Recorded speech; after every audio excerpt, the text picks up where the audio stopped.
예, 우리 여호수아서 1장을 보면 이제 하나님께서 이스라엘의 지도자로 세워 주셨던 모세가 이제 말년을 맞이하게 되고, 그리고 그 뒤를 잇는 후계자로 이스라엘의 다음 차기 지도자로 여호수아를 이제 세워 주십니다.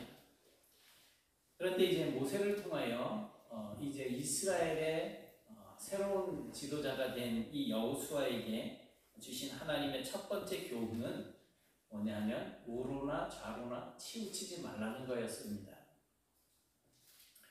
그런데 오늘 본문 6절에도 보니까 좌로나 우로나 치우치지 말라고 이렇게 또 말씀을 하고 있습니다. 여호수아서는 시작과 끝이 좌나 우로 치우치지 말라고 하는 이 교훈으로 이렇게 엮여져 있다라고 볼 수가 있습니다. 그래서 우리의 인생에서 제일 좋은 것은 뭘까요?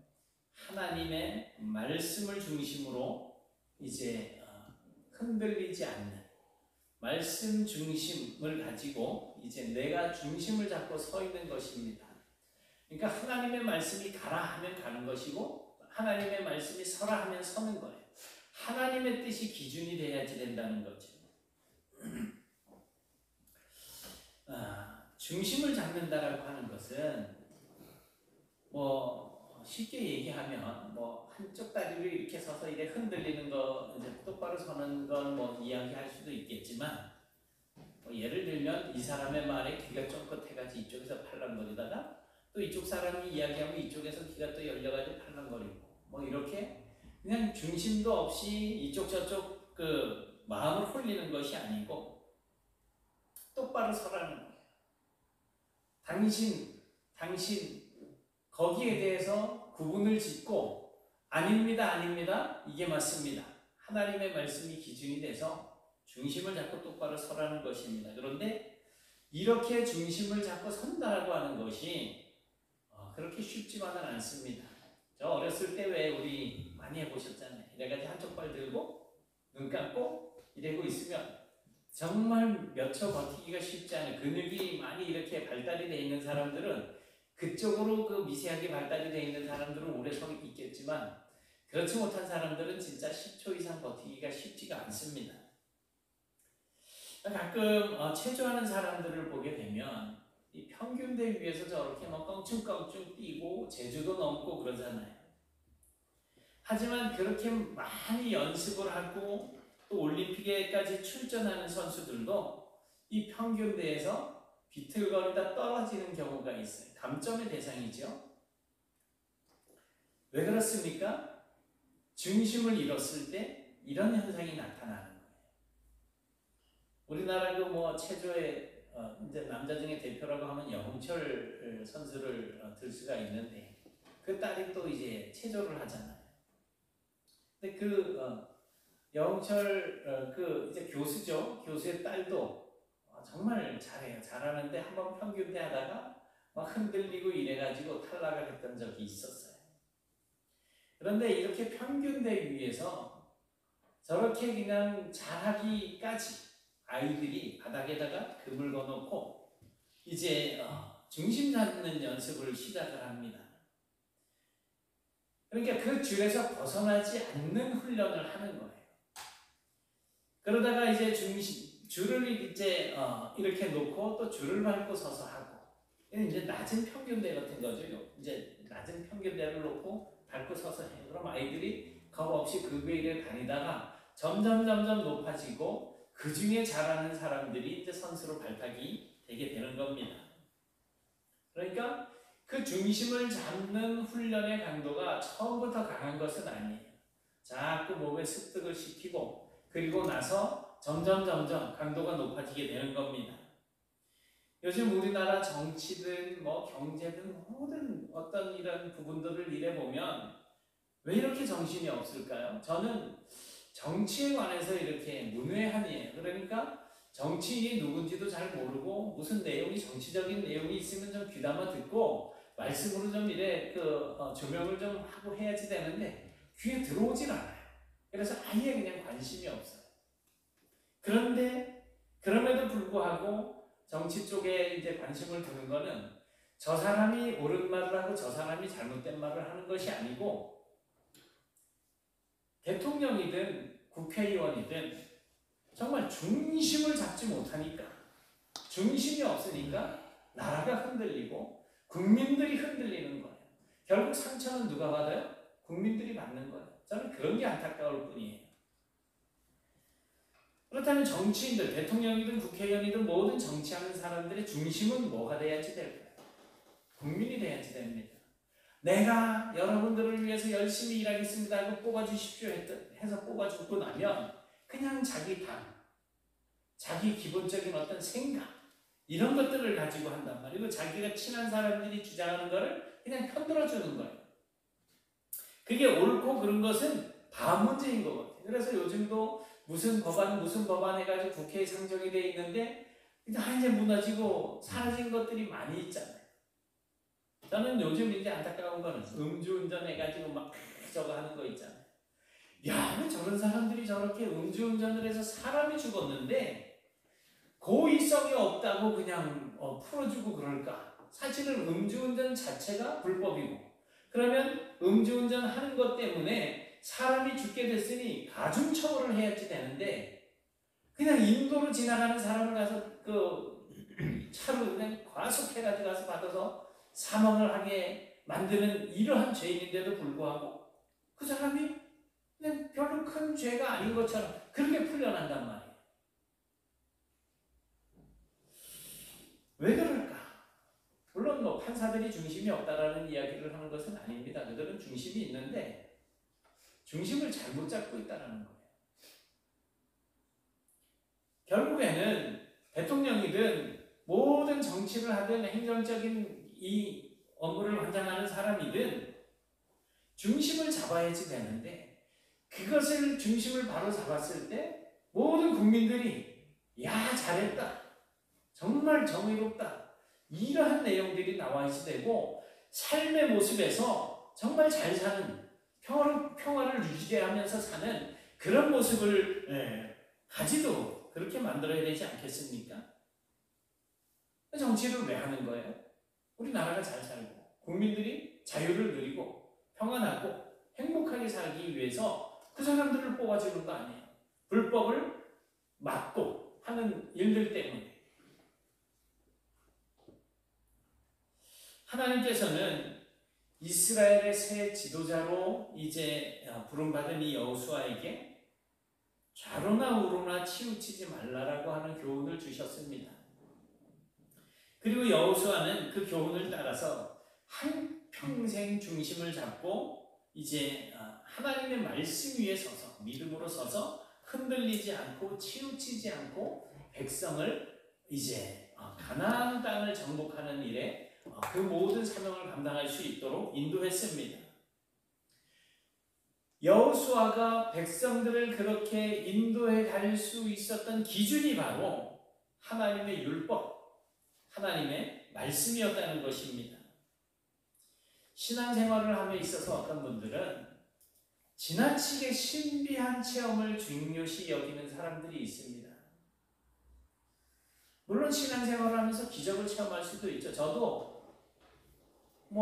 진짜 꿈의 병을 고친 경험을 가지고 있으니까 고침을 받았거든요. 그러니까 저는 신비적인 체험을 거부하지 않아요. 기도해서 병고침을 받는다든지 각종 다양한 은사를 통해서 놀라운 일들이 일어날 수 있습니다. 그런데 그것이 마치 우리 기독교의 전부인 양, 신앙생활의 전부인 양 그렇게 지나치게 신비에 빠지면 안 된다는 것입니다. 성경은 덮어놓고 하나님의 말씀은 무시한 채로 그저 사람들의 눈을 현혹시킬 수 있는 그래서 자기가 직접 하나님의 음성을 들으려고 한다든지 하나님께 직접 계시를 받으려고 한다든지 어떤 신비한 체험을 하나님의 말씀보다 더 소중히 여기는 행위는 그냥 신비주의인 거예요. 예전에 여의도 순복음교회 조용기 목사님 이미 부인이 돼서 또 죄송스럽기는 하지만 이름을 다윗으로 바꾼 적이 있어요. 조다윗. 근데 자기가 하나님께 다윗으로 이름을 바꾸라고 계시를 받았대요. 전국에서 모든 기독교가 들고 일어섰어요. 하나님의 계시는 너한테만 내린다. 사실 우리가 구원을 받는 데 필요한 계시는 성경 66권 이걸로 충분하다고 그렇게 인정을 하고 있어요. 그러니까 특별한 계시는 성경으로 끝났습니다. 예수님으로 이제 절정을 이루었고 이제 그 예수님의 가르침이 성경에 기록되어짐으로 끝난 거예요. 그런데 자기 이름을 조다윗이라고 하나님께서 직통 계시를 줘서 바꿨다고 난리를 쳤잖아요. 그랬더니 그 이름을 다시 바꿨어요. 조용기로. 그러니까 현수막으로 조다윗 목사님 어쩌고 저쩌고 해놨다가 얼마 안 돼서 현수막 다 걷어갔어요. 또 제사 지내도 된다는 발언했다가 또 그냥 폭탄을 맞기도 했었죠.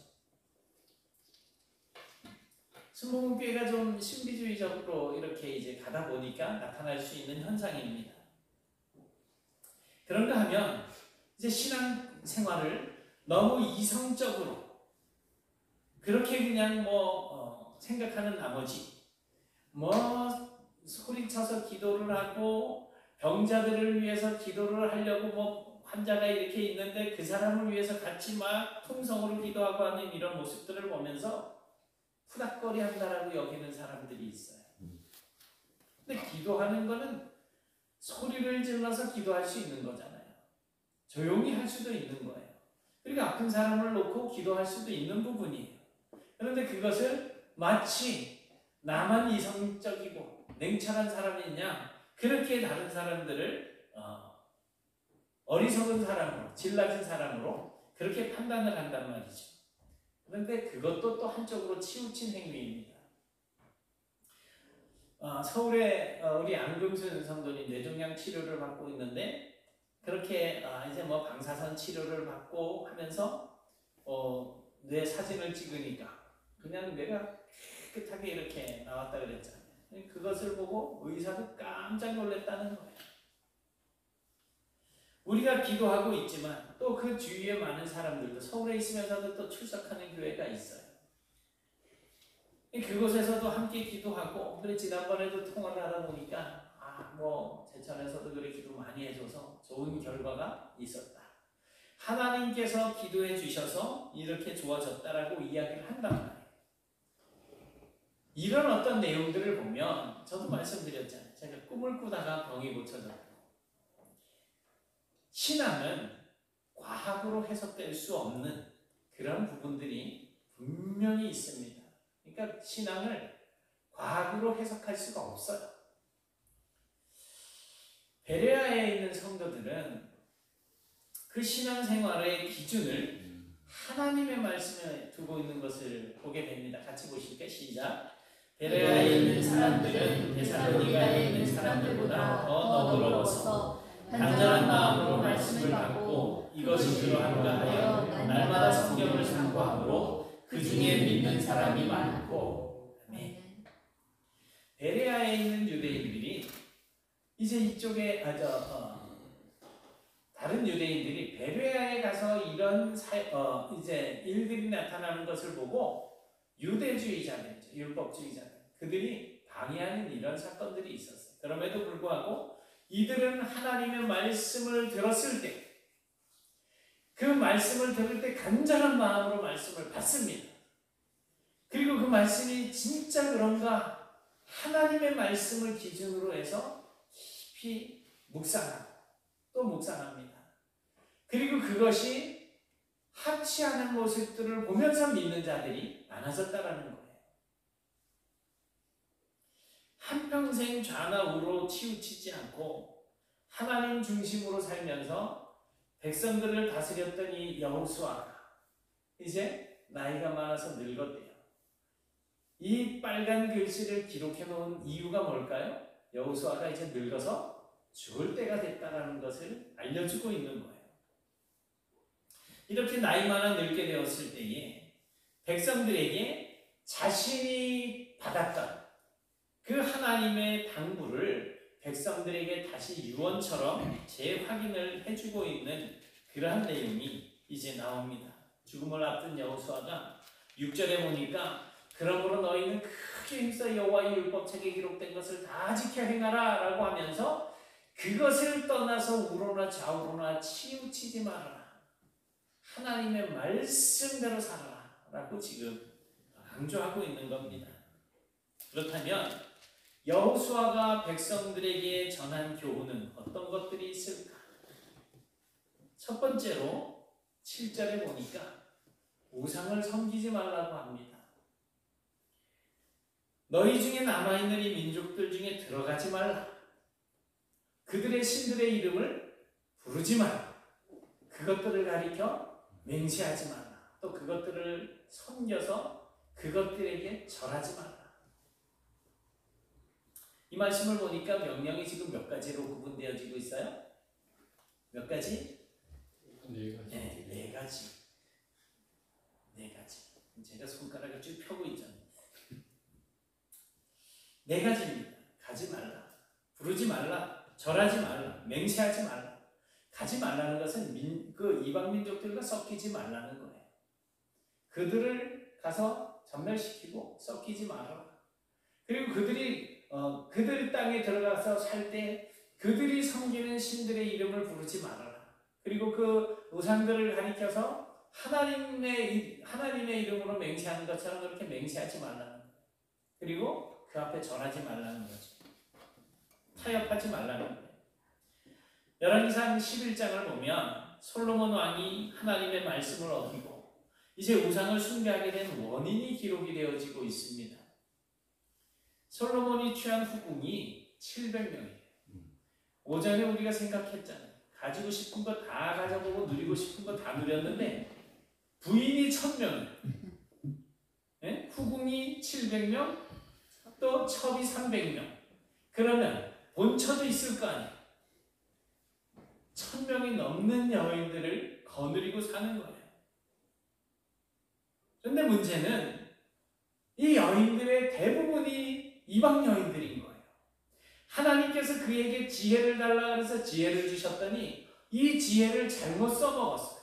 나라의 평안을 유지하기 위해서 하나님을 의지해야지 되는데 이방 나라의 그 권력들을 의지해서 저 나라의 공주를 데려오고 이 나라의 공주를 데려오고 하면서 자기의 부인을 삼아버리는 거예요. 그랬더니 이 여인들을 이 솔로몬이 사랑을 했더니 사랑받는 이 여인들이 솔로몬의 마음을 움직여서 돌아서게 만들어 버렸습니다. 그 여인들이 솔로몬 왕, 하나님께 그렇게 큰 복을 받았던 솔로몬의 왕을 돌아서게 만들어 버렸어요. 그리고 이제 11장 10절 말씀, 11절 말씀에 보면 이런 말씀이 있어요. 10절에 다른 신들을 따르지 말라고 그렇게 하나님께서 명령을 하셨는데 그가 여호와의 명령을 지키지 않았다. 그래서 11절에서는 내가 반드시 이 나라를 너에게서 빼앗아서 너의 신하에게 주겠다. 이렇게 말씀을 하십니다. 결국 솔로몬은 하나님의 말씀을 어기고 이방 여인들과 이제 외국 하여튼 결혼을 하잖아요. 외국 여인들과 결혼을 한단 말이에요. 근데 그 여인들이 가지고 오는 우상들을 이제는 다 용납을 해주게 돼버렸어요. 하나님을 바르게 섬기는 모습을 보여야지 될 이 솔로몬 때문에 이 이스라엘의 우상 천국이 돼버린 거예요. 그 여인들의 꾀임에 넘어가서 이제 우상을 숭배하게 되고 그것이 원인이 되어서 솔로몬이 죽고 난 이후에 그 아들들이 왕이 되어야지 되는데 정말 왕국이 분열이 되어지고 그때 이 솔로몬의 신하 중에 한 명 누구예요? 여로보암이 10지파를 가지고 북쪽 이스라엘을 가지게 되잖아요. 이거는 정말 비운이라고 할 수 있을 겁니다. 그리고 이스라엘의 악한 왕들 중에 한 명인 아합, 가장 악한 왕이라고 할 수 있는 몇 안 되는 왕 중에 한 명이에요. 근데 이 아합 왕 역시 이세벨이라고 하는 이방 여인과 결혼을 하고 그녀가 섬기는 바알이라고 하는 이 잡신을 이제 숭배하게 됩니다. 그래서 결국 북이스라엘이 멸망하는 그런 비운을 또 겪게 됐죠. 우상이라는 게 뭘까요? 우상이 뭐예요? 사람의 손으로 깎고 또 뭐 빚고 새기고 어떤 틀에 부어서 만들어낸 거잖아요. 요즘에는 내가 직접 만들지 않아도 우상이 있잖아요. 그 아이돌이라고 하는 게 사실은 우상을 뜻하는 단어 아니에요. 그냥 우리 사모님은 누굴 좋아하는지 잘 모르겠지만 내가 아는 그 우상 딴지는 저거 비. 그렇다고 비를 쫓아다니는 건 아니에요. 비만 나오면 잘생겼다고. 잘생긴 남편보다 더 잘생겼대. 자기 손으로 이러한 것들을 만들어 놓고 그것을 신이라고 섬기는 거야. 그것을 자기가 만들어 놓고 이것이 날 복을 줄 거야라고 여기면서 그거를 숭배를 하는 거예요. 얼마나 어리석습니까? 데살로니가서 전서 1장 9절을 보면 우상을 버리고 하나님께로 돌아와서 살아계시고 참되신 하나님을 섬겨라 라고 말씀을 하고 있습니다. 그리고 요한일서 5장 21절을 보니까 너희 자신을 지켜서 우상에게서 멀리하라고 이렇게 또 명령하고 있습니다. 오늘 우리의 우상은 뭐가 될까요? 나에게 어떤 우상을 가지고 있습니까? 내가 하나님보다 더 소중히 여기고 나는 사실 하나님보다 소중히 여기는 것은 없어라고 생각하지만 하나님과 어떤 일을 견주어서 하나님을 이기는 것이 있으면 그게 우상 아닌가요? 그렇잖아요. 그것 때문에 내가 하나님을 멀리하게 되고 그것 때문에 내가 하나님을 예배하는 것에 실패하게 되고 그게 바로 우상입니다. 우상이 다른 게 아니에요. 눈에 보여서 만들어져야 우상인 건 아니에요. 장로면서 집사면서 대통령이나 국회의원이 되기 위해서 얼마나 노력하는 사람들이 많습니까? 이미 대통령을 한 사람들도 있고 국회의원을 하는 사람들도 있고 우리 박한기 장로님 말씀을 들어보면 국회의원의 반이 예수 믿는 사람이라는 거예요. 그런데 그들 중에 어떤 사람들은 표를 의식해서 절에 가가지고 부처 앞에 절을 하기도 하고 막 법명을 받아오기도 하고 그러잖아요. 사람과 친분을 유지하기 위해서 예배를 멀리하는 자에게는 그 사람이 우상이 되는 겁니다. 가수 쫓아다니느라고 돈 쓰고 시간 쓰는 사람들도 있잖아요. 뭐 남편이 나중에는 포기하고 운전을 해가지고 데려다주고 데리고 오고 그러더라고요. 뭐 그런 생각을 아예 뭐 자기가 좋아서 하는 건데 아예 하지 말라는 건 아니에요. 하지만 내가 좋아하는 그것들을 하나님 다음에다 놓으라는 거예요. 하나님보다 앞에다 놓지 말고 다음에다 놓으라는 거예요. 그러면 그건 취미생활이 되는 건데 하나님 앞에다 놓다 보니까 그게 우상이 되는 겁니다. 두 번째로는 하나님께 가까이 하라고 했어요. 여기서 가까이 한다라고 하는 이 말을 전해보던 우리 개역 한글에서는 두 번째 거 친근히 하다라고 번역을 해주고 있어요. 그리고 천주교에서 보는 공동번역 성경에서는 충성을 다하라고 이렇게 번역을 하고 있습니다. 우리가 흔히 친한 사이를 뭐라고 불러요? 네? 친한 사이, 친구예요. 출애굽기 33장 11절에 보니까 이런 말씀이 있어요. 같이 빨간 글씨 시작. 사람이 자기의 친구와 이야기함 같이 여호와께서는 모세와 대면하여 말씀하시며 하나님께서 모세를 친구처럼 대면하면서 대화를 나누셨다라는 거예요.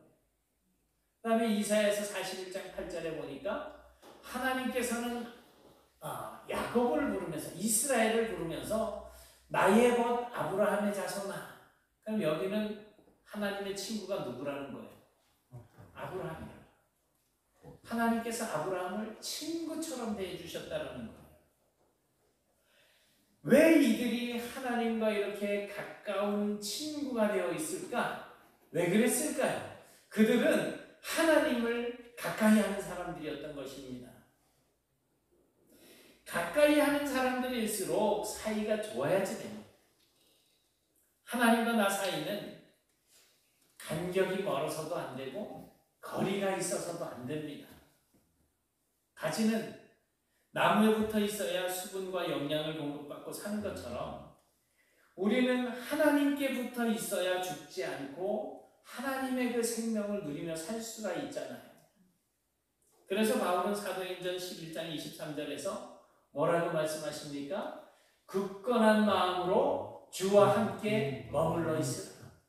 굳건한 마음으로 주와 함께 머물러 있으라는 거예요. 굳건한 마음. 무슨 일이 있어도 나는 안 떨어지겠습니다. 이거 아니겠습니까?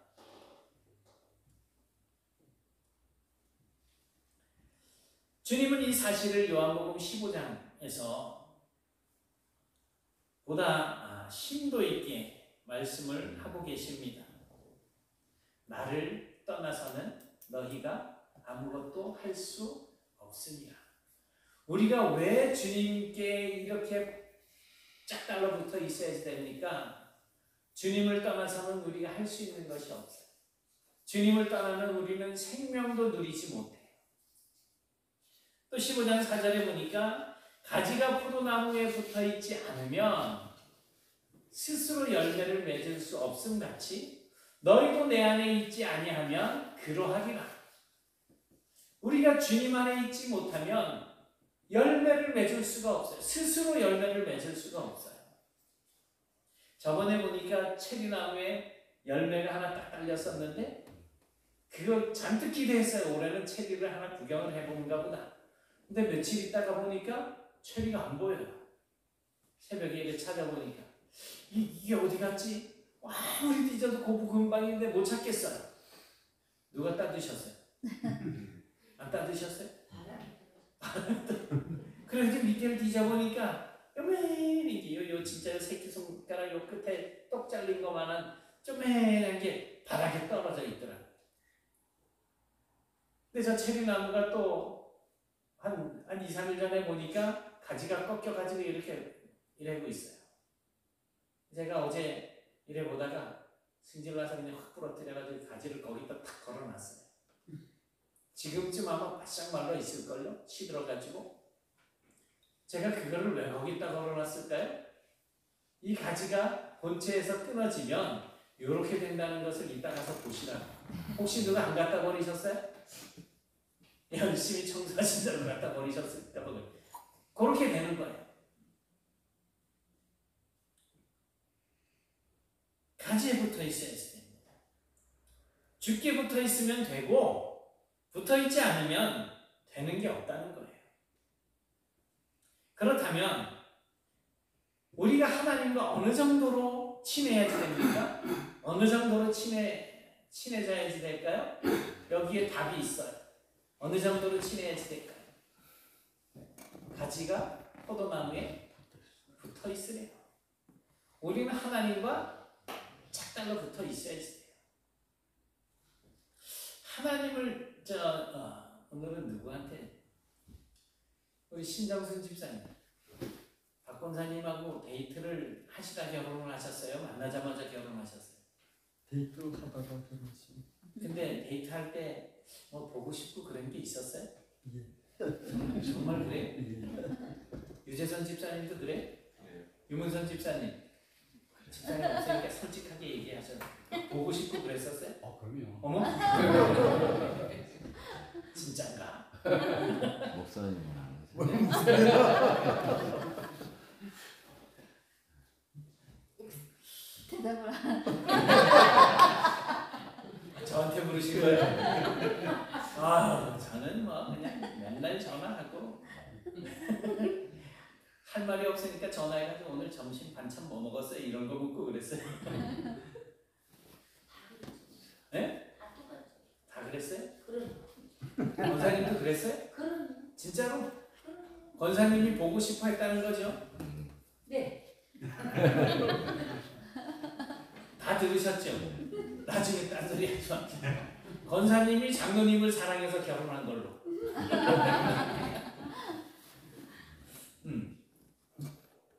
근데 사랑할 때 그렇게 보고 싶고 만나가지고서는 떨어지기 싫어가지고 그냥 집에까지 바래다주고 이제 가려고 하면 내가 저기까지만 바래다주고 이래가지고 밤새고 그런 적은 없었겠지만 있었어요?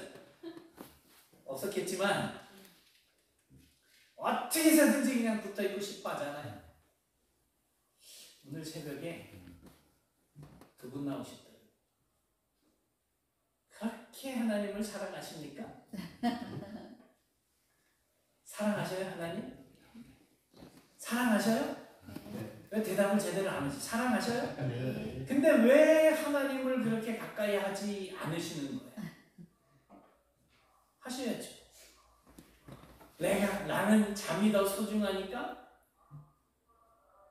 내가 참 바쁘니까? 어떻게 해서든지 오늘 그 아까 곽기영 권사님 아들 왔었잖아요. 그 세명고등학교를 다닐 때인데 매일같이 교회 들려서 기도 좀 하시오 그랬더니 기도하러 오시는 분들이 거의 없었어요. 그런데 그 화성인데 이름이 화성이가 저한테 제 어깨를 툭툭 치면서 목사님 저 이번 주에 와서 기도했어요. 그러더라고요. 정말 내가 하나님을 사랑하고 하나님을 보고 싶다면 기도하시고 하나님께 쫙 달라붙어 있어야죠. 얼마 동안이나 붙어 있어야지 됩니까? 얼마 동안이나? 영원히 붙어 있어야지 됩니다. 부모와 자식도 부부도 형제도 친구도 영원한 관계는 되지 못합니다. 사별할 수도 있고 이별할 수도 있고 그러나 하나님과 나와의 관계는 떠나는 순간부터 내가 메말라 죽기 시작하는 거예요. 땅에 심는 나무는 10년 100년이 가도 죽지 않을 수 있어요. 그러나 꺾여서 병에 꽂혀있는 꽃은 일주일을 넘기기가 쉽지 않습니다. 사람이 하나님을 떠나도 잠깐 동안은 잘 먹고 잘 사는 것처럼 보일 수 있습니다. 행복한 것처럼 꾸미고 살 수 있습니다. 그런데 그게 잠깐이면 끝난다는 게 문제예요. 하나님을 가까이 하시기 바랍니다. 하나님을 친근히 하시고 하나님을 떠나지 마시고 하나님께 붙어 있으면서 하나님께 충성하십시오. 세 번째로는 하나님을 사랑하라고 했습니다. 왜 우리가 하나님을 사랑해야지 됩니까? 하나님께서 우리를 먼저 사랑하셨잖아요. 나를 사랑하셔서 이 세상에 오셨고 나를 사랑하셔서 십자가에 내 대신 죽어주셨습니다. 우리는 바로 그 사랑으로 빚진 자이기 때문에 사랑해야지 된다는 것입니다. 우리에게 꼭 필요한 것들이 있죠. 꼭 필요한 게 있잖아요. 뭐가 있어요? 꼭 필요한 거. 꼭 필요한 거. 없어요? 뭐가 있어요? 생각나는 거 그거예요. 뭐가 필요하세요? 네? 의식주. 의식주 지금 있지 않아요? 그렇지. 먹고, 자고, 싸고. 근데 그런 걸 내가 가지려면 또 필요한 건 뭐예요? 돈. 그리고 많은 사람들에게 나 이런 사람이야. 명예. 그리고 또 직장도 필요하고. 예? 이런 것들은 다 우리에게 필요한 것들이기는 하지만 상대적으로 그것이 좋은 것일 수도 있고 좋지 못한 것일 수도 있습니다. 나에게 10억 원이 있어요. 10억 원이 있으면 제법 좀 잘 사는 사람이잖아요. 우리 중에 10억 원이면 갑부 아닌가요? 갑부죠. 갑부는 아닌가요? 저는 1억 원도 없어가지고 잘 모르겠어요. 10억 원. 제법 잘 사는 사람이기는 한데 이 사람이 100억을 가지고 있는 사람 앞에 가면 초라해지겠죠.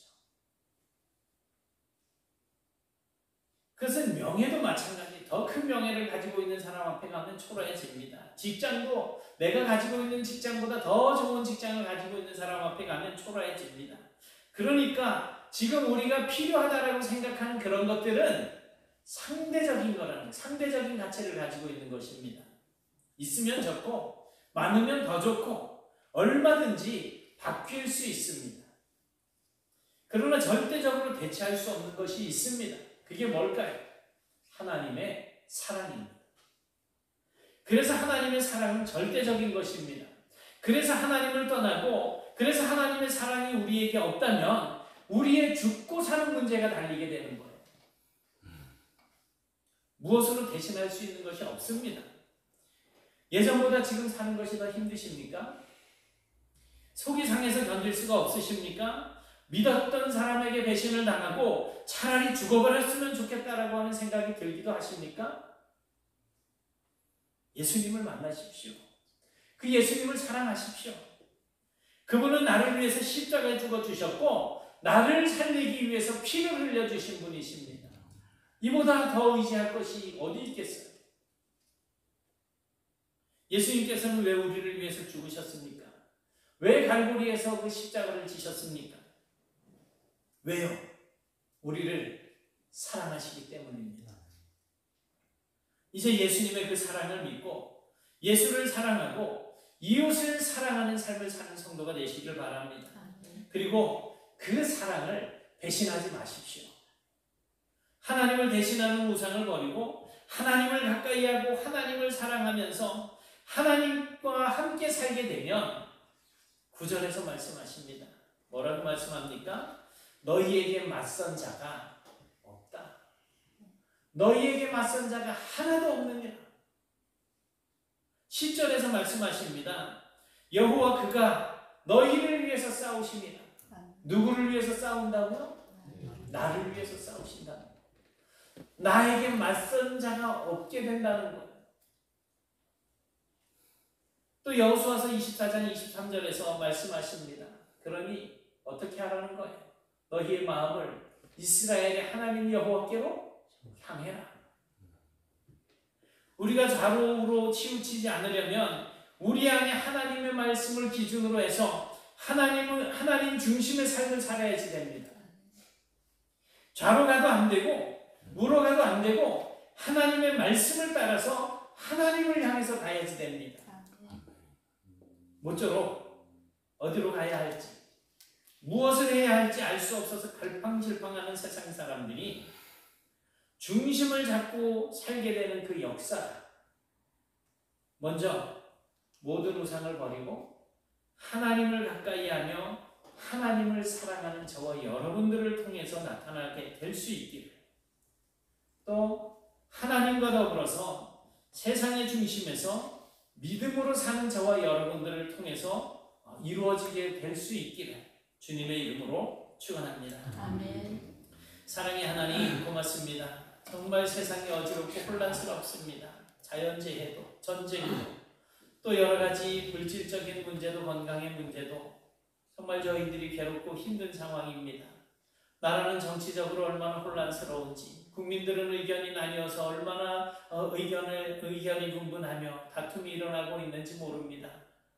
이러한 때에 정말 저희들이 이 땅에 하나님의 뜻으로 중심을 잡고 서게 하시고 한쪽으로 치우치는 저들이 이제 주의 말씀 가운데로 돌아올 수 있는 이 사명을 감당하며 살아갈 수 있도록 도와주시옵소서. 주님의 말씀을 마음에 담게 하시고 그 말씀을 지키며 살게 하시고 하나님을 사랑하고 하나님께 가까이 하고 영원토록 주님과 딱 붙어 있으면서 주님의 뜻을 준행하는 삶을 살아서 이 세상이 하나님의 나라로 완전하게 변화되어질 수 있는 놀라운 역사들이 저희들을 통해서 이루어질 수 있도록 저희들을 사용하여 주옵소서. 예수님 이름으로 기도드리옵나이다. 아멘.